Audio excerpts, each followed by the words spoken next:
Bismillahirrahmanirrahim. Assalamu alaikum. Welcome to Home Biology. Nursing لپاره آنلاین سیمستر سبجیکټ بایوکیمستري او پتی کې یو ټاپک دی چې مایکرومالیکولز اف هیومن باډي بایو دا هم چې کیمستري ده یعنی بایوکیمستري په دې کې موږ د مالیکول باز کوو د مالیکول اصل کې موږ سټډي کوو په کیمستري کې په هیومن باډي چې پکې رااله نو دا بایولوژي شو ځکه دا کمبینیشن دی د بایوکیمستري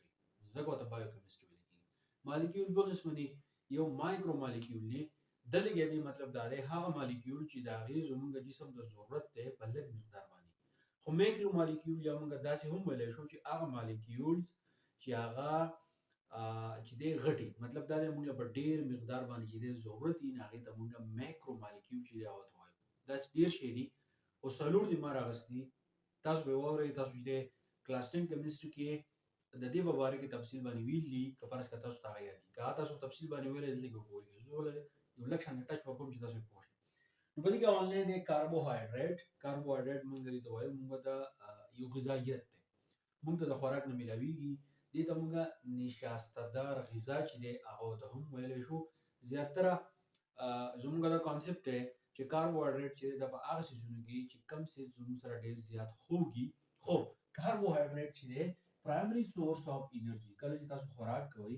نو اول به سره موږ انرژي څوک راکړي دا انرژي چې دا نو دا موږ له کاربوهایډریټ راکړي په کومه خوراک کې چې دا موجود دی او ویل کېږي دا چې ډایجیشن چې دی چې کله دا موږ غاښونو باندې میده کو نو خوله کې دی ډایجیشن چې دی هغه سٹارټ کیږي سیلونو کې چې دی دا ابزورب کیږي دا غیر علاوه دا کاربوهایډریټ زموږ سره دوه قسمه دی یو د موږ ګلوکوز وایو چې دا بالکل زموږ سره سمپل دی چې کله موږ د کاربوهایډریټ قسمونه وایو په دې کې آنلاین قسم راځي مانوسکرایډ اصل کې دا ګلوکوز چې دی دا هغه مانوسکرایډ دی یو یونټ چې دی دا موږ ګلوکوز وایو او دا بالکل سمپل دی کومه سٹارچ تر شو نو دا سٹارچ چې دی دا زما سره پالیسکرایډ دی ګلوکوز واړه یونټ چې دی هغه راغونډيږي او دا زما سره دا سٹارچ چې دی هغه جوړي دا زیاتره چې موږ ته د بوټو نه چې هغه ملاويږي اگزامپل تاسو درکړم لکه پوټیټو الو چې ته موږ وایو دا باقي زیاتره چې هغه موجود دي نو دا کاربوهایډریټ چې دا مایکرومالیکول له ځکه مایکرومالیکول ته ولوي ځکه وایي چې اول به سره انرژي موږ له د کاربوهایډریټ نه چې هغه ملاويږي چې کله دا نه بیا ورپسې بل مایکرومالیکول راځي دوه قسمه دی یو سمپل له کمپلیکس دی سمپل چې دا ګلوکوز دی کمپلیکس چې نه هغه سره سٹارچ دی بل زموږ سره لیپټس دی دې ته موږ چربي چې هغه هم ویلی شو دا لیپټس چې زموږ سره په دوه شکلونو دی چې هغه ته موږ پیټس اینڈ آیلز چې دی هغه ورته وایو د پیټس اینڈ آیلز چې دی نو دا د ټرایګلایسرایډ په شکل کې چې دی هغه موجود دي اوس پیټس اینڈ آیل چې دی نو دا انرژي سټوریج کار کوي انرژي چې دی هغه زموږ لپاره چې دی سٹور کوي موږ اډیپوس ټیشو چې هغه موږ وایو زموږ په جسم هغه ځایونه چې هغه ډیر زیات نرمي په هغه ځای کې زموږ سره اډیپوس ټیشو چې دی هغه موجود دي او دا د څه د وجې دا د لیپټس او د پیټس او د آیل د وجې په جمع د موږ چې لیپټس وایو دا د انسولیشن کار کوي انسولیشن مطلب دا دی چې دا د سکین د لاندې موجود دي او هیټ چې دی هغه نه پرېږدي نو ځکه موږ وایو چې دا د انسولیشن کار چې دی هغه کوي دا غیر علاوه په جسم کې د دې پیدا سره د سیلونو چې کم سیل ممبرین دی هغه جوړي دا غیر علاوه هارمون پروډکشن کوي زموږ سره چې میل او فیمیل کم 6 هارمون دي موږ د استروجن پروجسترون ټیسټوسترون چې هغه ته موږ وایو د دې هارمون پروډکشن دي چې دا لیپټ خپل کردار چې هغه ادا کوي دا غیر علاوه درېمه مایکرومالیکول زموږ سره پروتین زموږ سره زموږ چې کم جسم دی موږ چې کم حرکت کوو نو دا زیاتره موږ د پروتین د وجې نه کوو یا زموږ سزا زخمی شي دا هغه چې کم ټیشوز دي هغه ریپیر کیږي هیلینګ چې هغه کیږي واوند چې هغه هیل کیږي زخم هغه د پروتین د وجې نه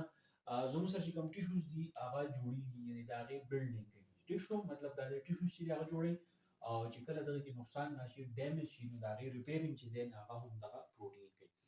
دا غیر علاوه زموږ چې کم ایمیون سیستم دی دا هغه سپورټ کوي ایمیون سیستم اصل کې مطلب دا دی زموږ چې دبليو بي سي دي یعنی وایټ بلډ سیل دي هغه زموږ د جسم یو سیستم جوړي چې هغه ته موږ ایمیون سیستم وایو موږ د بکټیریا یا نور کم فورن پارټیکل چې دي هغه سپورټ ورکوي او زموږ د جسم د دغه سيزونو د نقصاناتو نه چې هغه بچ کوي اوس WBC دا کار کوي خو هیلپ ولا څوک ورکوي پروټین ورکوي د هغې نه علاوه بعضې انزایم داسې دي چې هغه زموږ سره ایز ا پروټین چې دی هغه کار کوي د کیمیکل ریاکشن لپاره مطلب دا دی چې په جسم کې مختلف څیزونه چې دی هغه کله ملاویږي هغه د انرژي پروډکشن چې دی هغه ضرورت دی د انرژي ضرورت وته انرژي ضرورت وته چې د کیمیکل ریاکشن چې دی هغه سٹارټ شي نو هغه کار ولا څوک کوي هغه انزایم دی د اصل کې زموږ سره څه دي دا پروټین دي نو انزایم فار کیمیکل ریاکشن مطلب دا دی چې پروټین چې دي هغه زموږ سره chemical reaction کې چې هغه حصہ اخلي څلورمه مایکرومالیکول زموږ سره نیوکلیک اسید د موست امپورټنت زموږ سره دا دوه قسم دي نیوکلیک اسید یو ته موږ وایو ډي ان اے ډي اکسي رایبو نیوکلیک اسید بل زموږ سره ار ان اے دی چې هغه ته موږ رایبو نیوکلیک اسید چې دی هغه ورته وایو ډي ان اے څه کار کوي وګورئ کې ډي ان اے موږ سره دا کار کوي چې کیری جینیټیک انفارمیشن دا جینیټیک انفارمیشن چې دی هغه د پیرنټس نه روان چې کوم جنریشن دی سن ډاټر هغه ته پاس کوي د دې ډي ان اے په ذریعہ باندې دا غیر علاوه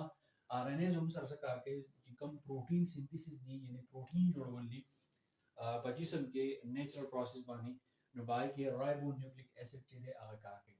په دې باندې کې مین فرق دا دی چې دا زموږ سره چې دی دا ډبل سټرینډ دي او دا ار ان اے چې دی دا زموږ سره سنگل سټرینډ دی نو ډي ان اے او ار ان اے چې دی دا هم زموږ سره مایکرومالیکول چې دی هغه راځي دا څلور مایکرومالیکول موږ وایي چې کاربوهایډریټ لیپیډز پروټینز نیوکلیک اسید دا زموږ سره انساني جسم کې ضرورت دی او چې دی موجود دي کبرس کا زوت د نیوکلیک اسید چې دی لر کما مطلب دا دی چې جینیټیک انفارمیشن ما روان جنریشن د چې دی بیا نه پاس کیږي چې نه پاس کیږي د سره د جنریشن د سپیشیز د ایگزیسټنس نه کې بیا چې دی ختميږي کبرس کا زو پروټین کې لر کما تو راتاو شي تاسو زې زخمی شي نستا ایمیونو سیستم چې دا به کمزور شي او ستا زخم چې دا به چرته هم بیا نه کیږي اخر مسله بیا سي چې بیا ومري بیا زموږ سره لیپیډز دي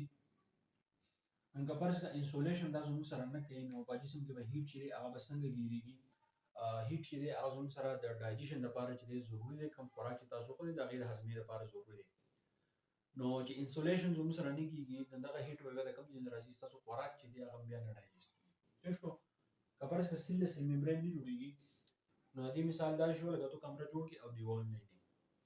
بیا زموږ سره هورمون پروډکشن دی لیپیډ په دې کې خپل کردار ادا کوي چې کوم 6 هورمون دي ټیسټوسټرون ایسټروجن پروجسترون نو فیمیل د مسله راځي میل د چې هغه مسله راځي بل زموږ سره کاربوهایډریټ دي دا پرایم ریسورس دی چې کله پرایم ریسورس مطلب دا دی چې ستا انرژي ضرورت ته تو چې اول بسره د انرژي د کم سیز نه اخلي نه کاربوهایډریټ نو چې دا کاربوهایډریټ پرایم ریسورس چې هغه ستا ختم شو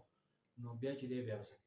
ان دا څلور مایکرومالیکول مطلب یا ساده چې دی ته موږ غټ وایو په غټ مقدار باندې دا جسم کې موجود دي او ضرورت دی